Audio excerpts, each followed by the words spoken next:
បងប្រអប់សោនៅក្នុងដៃខ្ញុំនេះណាគឺជាប្រអប់សោផ្ទះដែលនៅក្រោយខ្នងខ្ញុំនឹងតែម្ដងអញ្ចឹងសម្រាប់បងដែលត្រូវការផ្ទះទិញភ្លាមចូលនៅភ្លាមឆាប់បានប្រកបអាជីវកម្មបងនៅចាំដល់ការទៀតសោក៏មាននៅក្នុងដៃនេះខ្ញុំស្រាប់ហើយផ្ទះក៏ហើយចាំតែម្ចាស់ផ្ទះឲ្យបងនៅផ្ទះ Home Office B នេះណា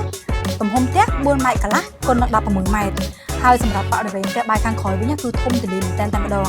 ហើយទូផ្ទះបាយលើក្រោមនេះណាជាមួយនឹងម៉ាស៊ីនស្រូបផ្សាយនេះក៏បរិយាផ្ដល់ជូនដែរអូខ្ញុំភ្លេចប្រាប់បងទូនៅខាងក្រោយខ្នងខ្ញុំនេះណាក៏បរិយាផ្ដល់ជូនដែរ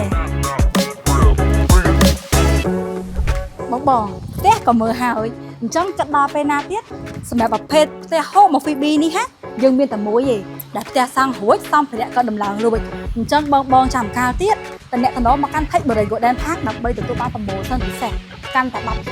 កធ្វើម្ចាស់ផ្ទះនៅ Borrego Golden Park ទាំងអស់គ្នាសោះផ្ទះនៅខ្ញុំស្រាប់បងបាយសោអត់ទេបងយកទៅ Borrego Golden Park គម្រោង The Natural ស្រស់ស្រឡះធម្មជាតិ